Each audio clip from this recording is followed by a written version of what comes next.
Broadcasting live from the Vegas Video Network studios, just steps from the Las Vegas Strip. It's time to get on the right side of sports betting. It's time for the Odds Couple.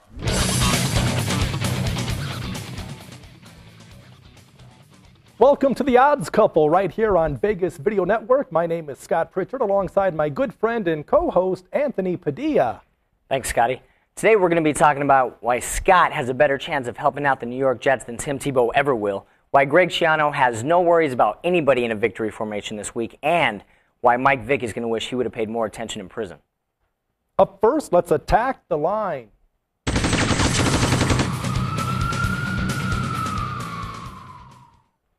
The San Francisco 49ers are on the road taking on the New York Jets. The total for this game on Sunday night, it opened 42. The early money came in on the under all the way down to 39.5. As of this morning, it's settled in. Money starting to come in on the over now. It's 40.5. Look, I don't really understand why it's so high, because neither team is really capable of doing much as far as putting up points. The Jets, Jets, Jets, that's all they've got going for them is that song, because they don't want to do anything offensively. Darrelle Revis is out, which is a huge blow. Now they've got nobody left in the secondary. Tim Tebow, I think he's got another photo shoot late Sunday night, so they're going to have to try to rush out of the game anyway. He's doing nothing. The Wildcats fooling nobody. In fact, I'm starting to wonder if Rex Ryan didn't bring him in just for the fact of trying to push his quarterback, Mark Sanchez, who is nothing more than mediocre. Neither team, again, has much offensively. The Jets had a hard time putting up 20 against the Dolphins last week. Nobody wanted to win that game. So as far as 39, 40, 41, no, I don't see that at all. Alex Smith is struggling with all of his offensive weapons. Jim Harbaugh will have that team ready, but they only had 89 rush yards last week against the Vikings. That is not going to put the points on the board. In this one, I don't see 39. I'd go with the under. I do understand the move on this game, again, from 42 to 39.5, 40.5 as we speak. It has to do with the fact the 49ers have a very good defense, especially against the run. But out of 32 teams in the National Football League, the 49ers are ranked 11th. Now, they're a bit upset.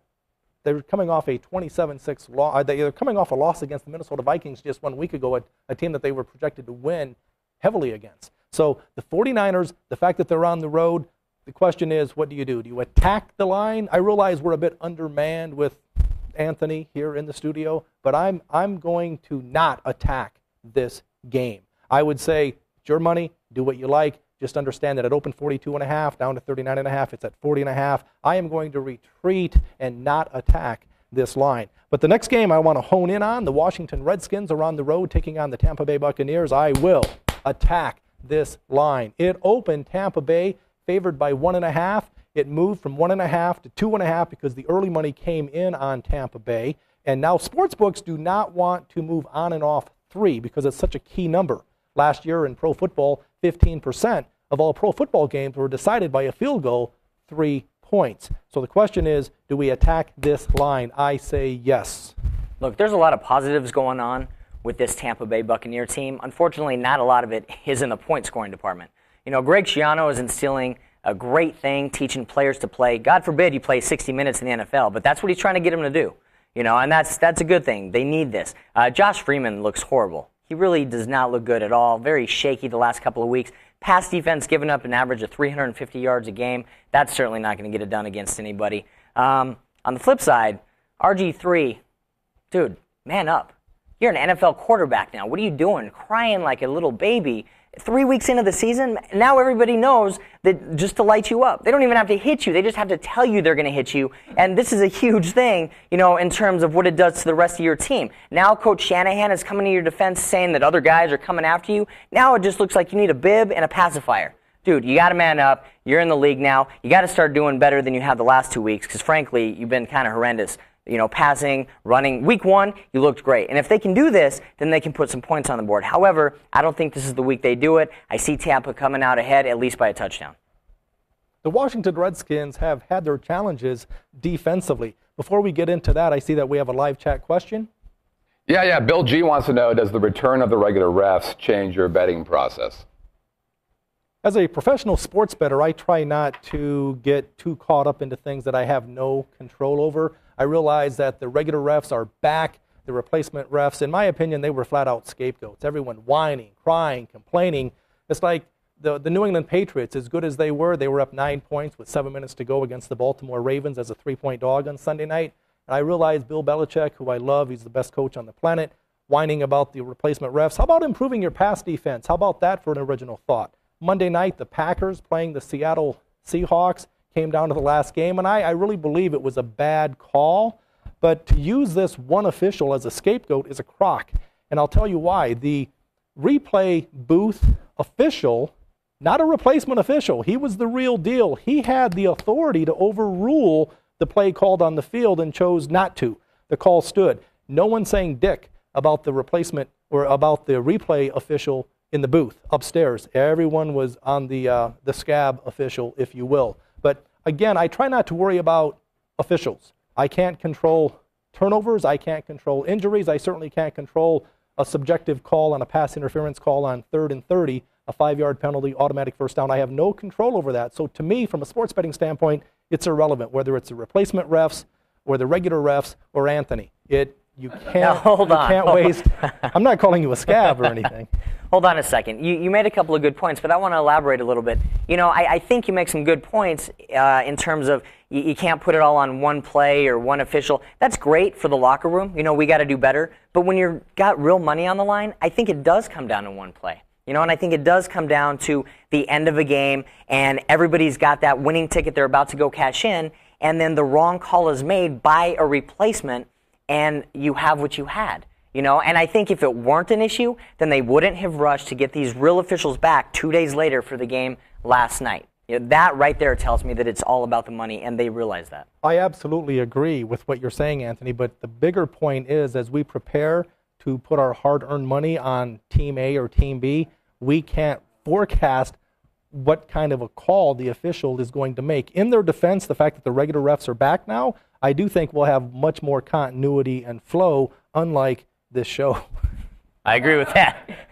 All right, that being said, it is time to spin to win, my friends. This segment is for guys like myself, diehard Cowboy fan, almost to a fault. I lost a lot of money back in '91 when they went 1-15. I was 13 years old. That's a lot of allowance money. So what we're doing here, we've got a giant wheel over to the side. We've got the Giants taking on the Philadelphia Eagles this week. Eagles are favored by 2. We're going to spin it. Scott's going to be forced to take the team it lands on. I am forced to take the opposing team. Whether we like them or not, we've got to make arguments for both because the smart bettor always bets with their head and not with their heart. Let's get to the wheel.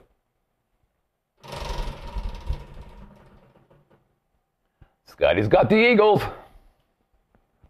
Philadelphia Eagles minus the 2, that's who I'm forced to sell you on? Wow, this is an easy sell. I love Mike Vick. I love the Eagles. Eagles favored by 2?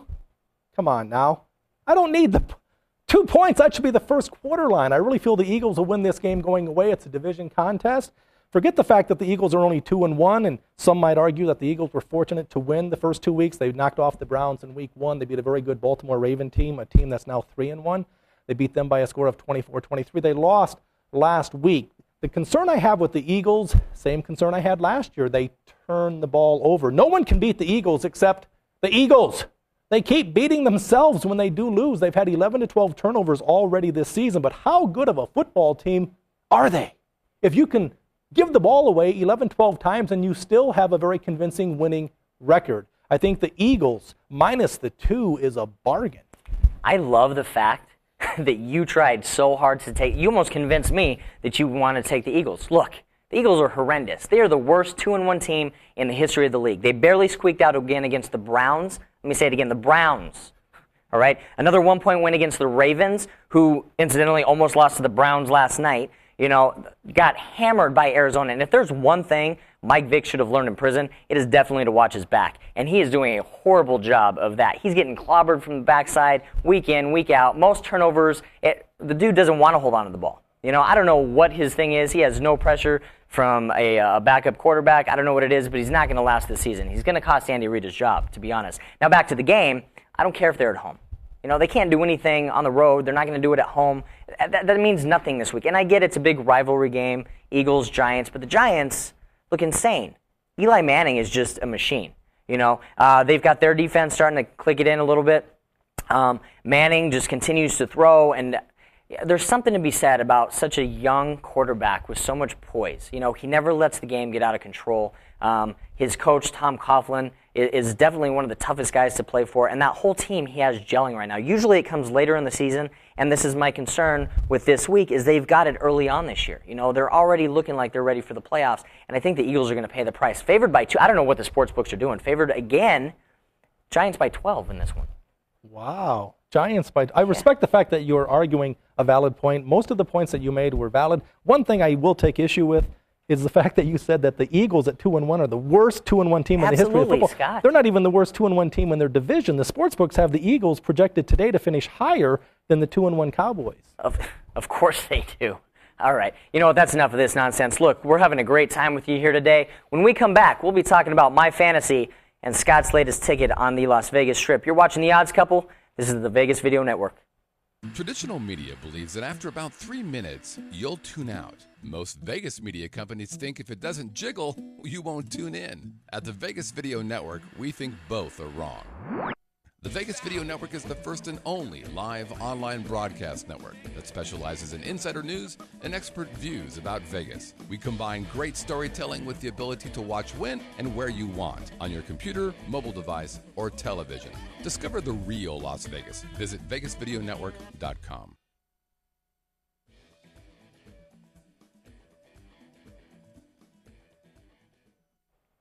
Welcome back to The Odds Couple on the Vegas Video Network. My name is Scott Pritchard alongside my good friend and co-host Anthony Padilla. Before we get into our next segment, I want to reach out to you. We would love to have you be part of the show here at The Odds Couple. You can do that live. Email us at oddscouple@vegasvideonetwork.com. That's oddscouple@vegasvideonetwork.com. We would also like to have your voice on our show. Go to our site. On the right-hand side of our page, there's a red bar. Click on that, and then right there in the middle of the screen, you see the green bar. What you want to do with that is you want to hit the Start Record button. We also have live chat. Now, this is great because we will field live chat questions that we already have. Here's what's interesting, is we already fielded one of those questions, but I love this part because I get to see my friend Anthony struggle trying to answer your live chat questions. So keep those questions coming.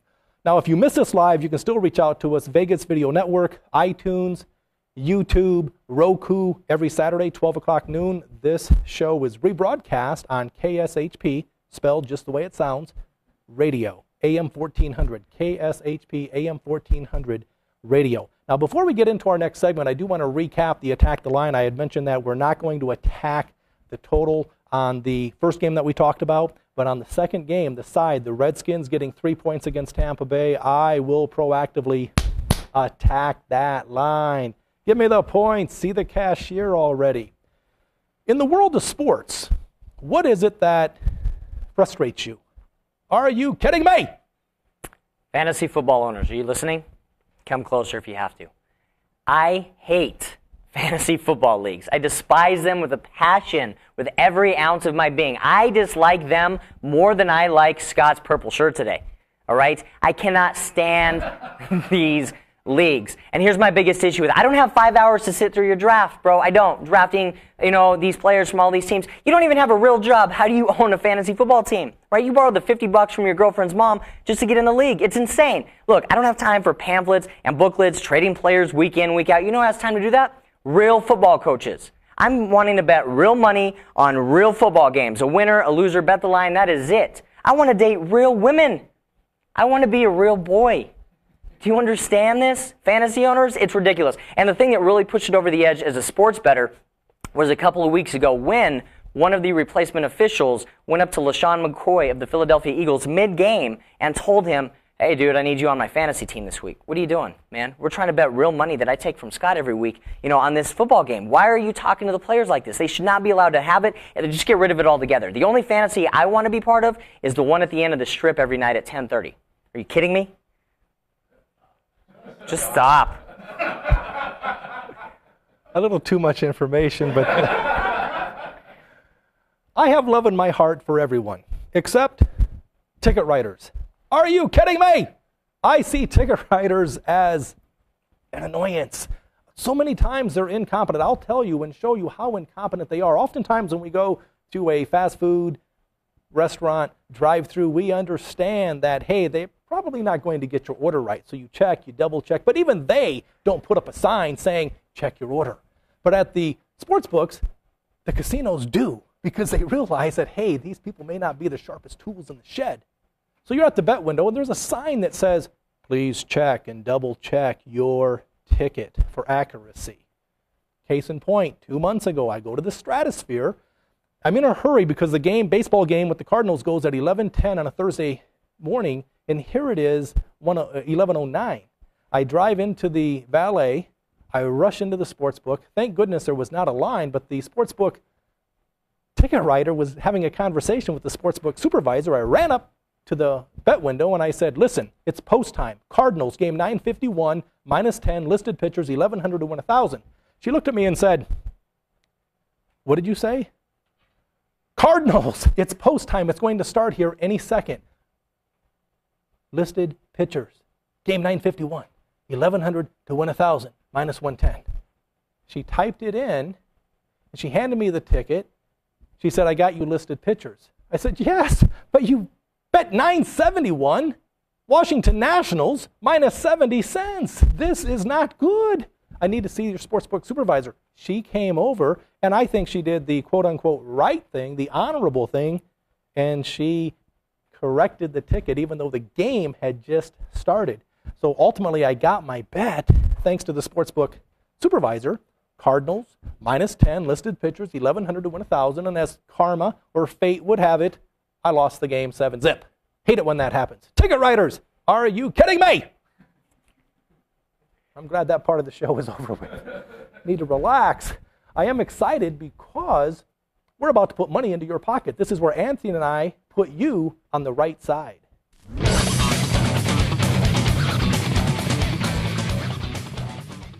Today I chose to go with the Carolina Panthers taking on the Atlanta Falcons. The Falcons are favored by 7 in this game.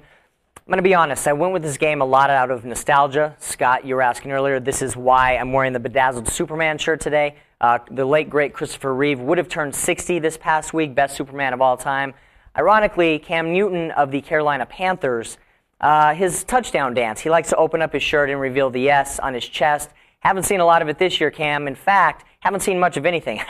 Funny thing I saw in the Charlotte Observer, one of the cartoonists in that paper actually did that same thing with him opening his shirt, and it was a Hello Kitty on the T-shirt, which is one of the greatest things ever. I don't know how Cam took it. I don't know what his teammates think, but this is fantastic because he is absolutely playing like a kitty cat this year. He was fantastic last year, the phenom everybody expected to be. In fact, I got to say, he probably did things that people weren't sure a quarterback was capable of doing, but he did them. Now, his second season in, some people think it's a sophomore slump. He's only 3 games in, but he's not looking very good. Last week, all-star wide receiver Steve Smith, veteran on that team, called him out, said, why are you sulking during the game? I had no problem with that he called out his quarterback. He's a young guy. Steve Smith is a veteran, but I had a problem with the fact that he did it in the media. That aside, I think his whole team is jumping on his back to get behind Cam and push him in the right direction. That has nothing to do with the game, except that it has everything to do with the game. Mentally, I don't think this team is ready to come into Atlanta this week and take on a Falcons team that, quite frankly, is, again, like the Giants, ready for the playoffs. Matt Ryan, dude, the guy's an MVP already. He is living up to all the hype, that they built him as a couple of years ago. He's finally figuring it out. He's got the receiving core, the backs. Michael Turner, except for the DUI last week, bit of a problem. And, dude, really? You make $11 million a year, win on a Monday night, and you go out and get pulled over for DUI. Get a driver, man. Get a friend, whatever. Give him $100. Doesn't matter. That was stupid. But it brings your team down.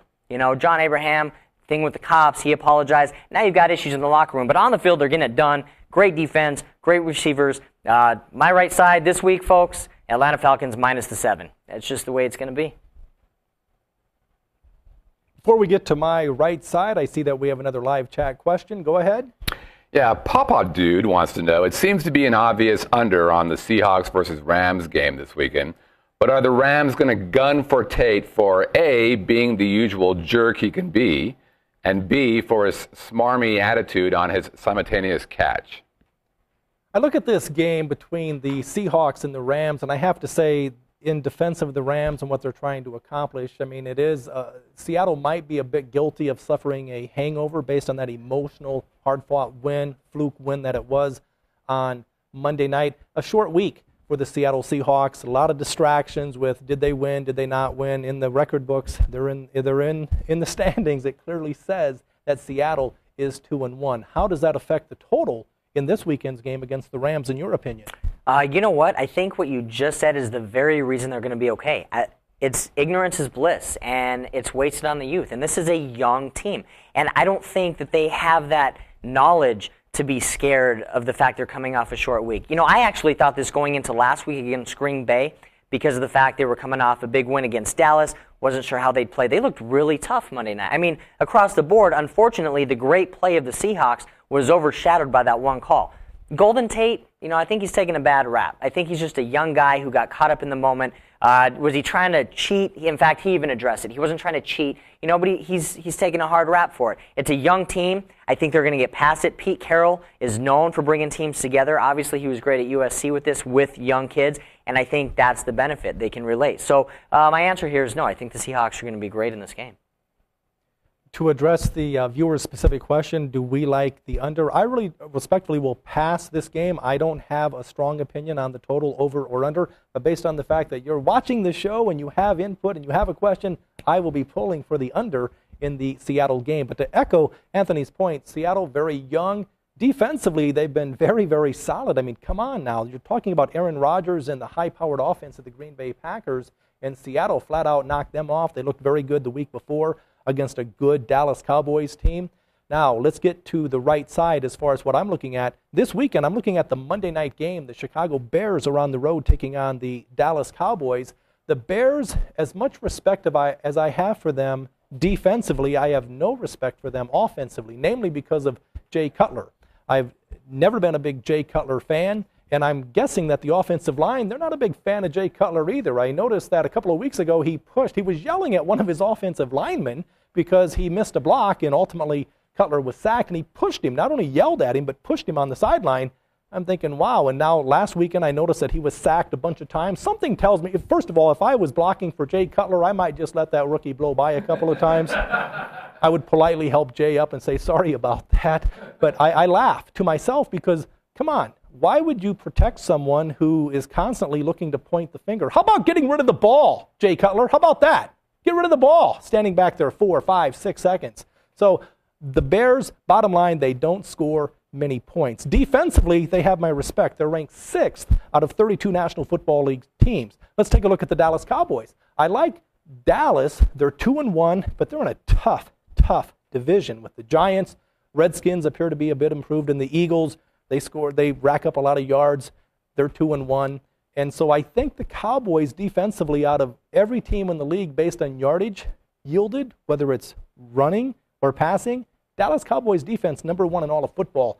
The right side, for me, under the 42.5 points based on the fact that both of these teams have good defenses and are questionable on the offensive end. I love that you have so much positivity about the Cowboys, but let it go with the Eagles, man. Why are you trying so hard? We already did that. You don't have to convince anybody anymore. The Eagles are horrible. Whatever. We got to get out of here. Guys, we're having a great time with you today. Scott, what do you got going on this weekend? You can track my plays every day on VegasInsider.com. My site is Pritchard'sPicks.com. That's Pritchard'sPicks.com. Some of the information is free. Some of it you have to pay for. I will remind you that please understand that the most expensive advice is free advice. This weekend, if you're in Las Vegas, I'm performing on the Strip every Saturday night, Planet Hollywood, LA Comedy Club. But enough about me. Anthony, I love your show at LVH. Tell me more. It's very kind. Thank you so much, Scotty. I will be at LVH all weekend, just as I am every other weekend. Thursday through Sunday, you can check me out. Comedy After Dark with myself. I've got friends who stop by. You never know who's going to come and do a set with us. I am on the Nick Bonsanto Show, worldwide broadcast radio show, sports show on the Sports Byline USA Network. Check that out. Twitter, Facebook, fan pages, AnthonyPadillaComedy.com. It's all /Padilla Comedy. That's it, guys. There's my resume. Scott, always a pleasure. That's all I got. Great having you with us. Again, check us out live every Friday, 12 o'clock noon Las Vegas time. For Anthony Padilla, I'm Scott Pritchard. Together, we're the odd couple on Vegas Video Network. We'll see you next week.